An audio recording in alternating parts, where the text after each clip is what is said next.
Our lesson today is about cell specialization and differentiation. What that means is how we get different types of cells and tissues. So some things you should know are why it happens, why it's important, what causes it to happen. And we're also going to talk about stem cells, and so the different types of stem cells, as well as sort of pros and cons and where we can find these stem cells in the human body. So last lesson we talked about 4 different types of tissues. Pause the video. Can you remember the 4 different types of tissues? Okay, check your answers with mine.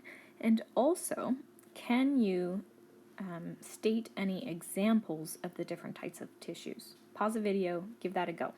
Okay, so here's some examples of, one example of each type of tissue. So like I said, today I want to talk about how we actually get these different types of cells that we would see in the skin, blood, cardiac muscle, and neurons. And that's through the process of cell specialization and differentiation.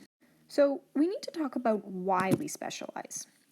If we have a single cellular organism, like an amoeba or bacteria, then that cell performs all of the functions, which means reproduction, waste, nutrients, so all of the characteristics of living things, that single cell is doing it.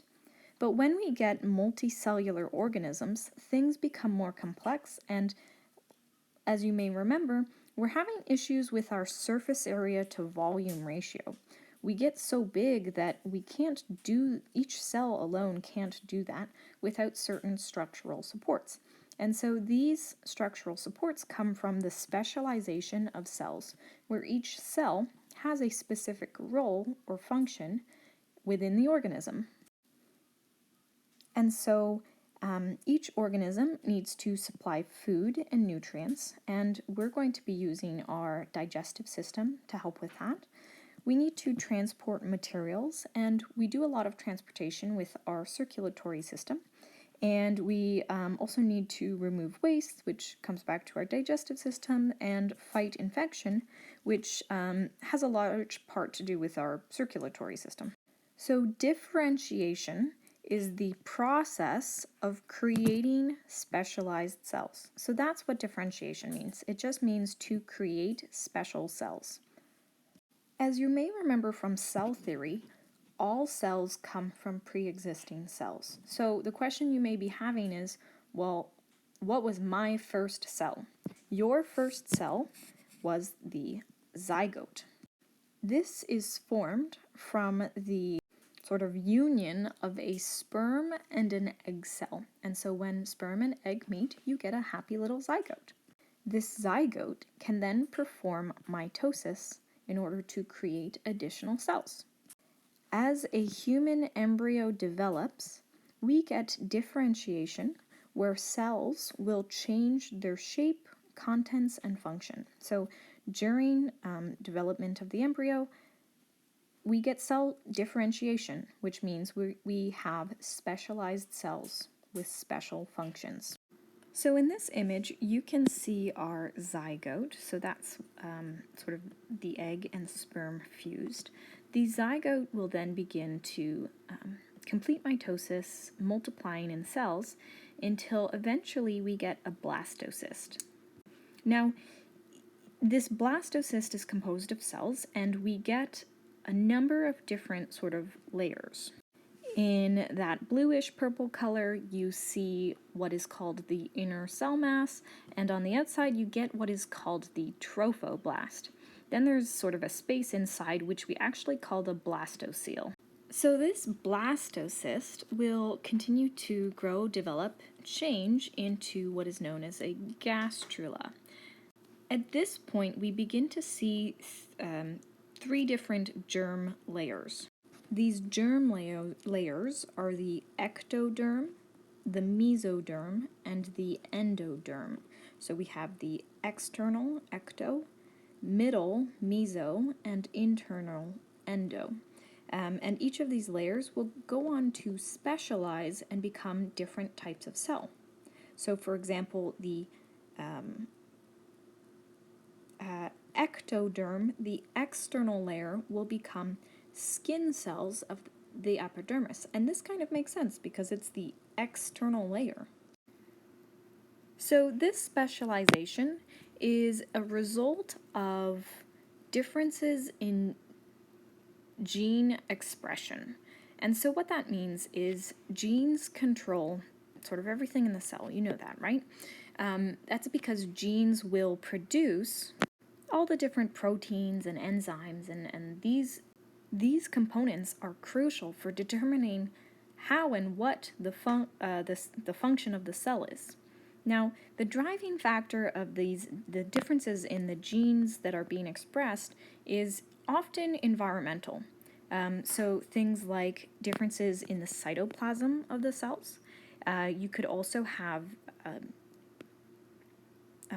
environmental conditions outside the cell or within the cell, like temperature or nutrients, and neighboring cells and the substances produced by those cells also have an impact on what genes will be expressed.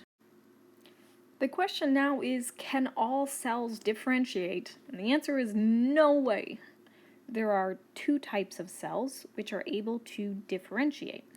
In general, cells that can differentiate are called stem cells. So stem cells are basically cells that are undifferentiated. So they don't have a specific function yet.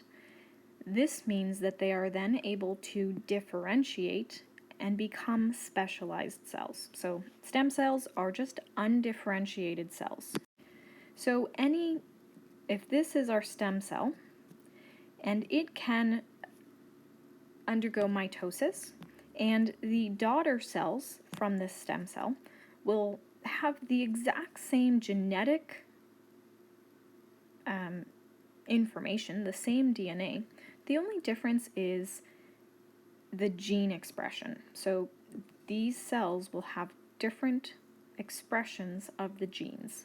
We have two types of stem cells. The first is embryonic stem cells, which comes from the embryo in the blastocyst phase of embryonic development. So we already talked a bit about the blastocyst, but a blastocyst is basically a cell that has been dividing for 4 to 6 days and it's not yet implanted into the uterus, so like the uterus of the mother. So one type of stem cell is embryonic. The other type is adult stem cells. So stem cells that can be found in adult tissues as opposed to embryonic, which are part of a developing embryo. So adult stem cells exist in various places like the brain, blood, skeletal muscle, bone marrow, blood vessels, skin, and liver. So they're not all over the body, but they do exist in specific places. So it says here that adult stem cells can divide or self-renew indefinitely, and that's a property of stem cells in general. But adult stem cells can only differentiate into specific types of cells. We would consider adult stem cells to be multipotent stem cells, which means they can differentiate into several different types of cells, but the types of cells they can differentiate into is limited. So embryonic stem cells are different from adult stem cells in that they can differentiate into any type of cell in the body. We would call this pluripotent. What this means is that embryonic stem cells in science have a sort of wider range of possible uses than what adult stem cells could be used for.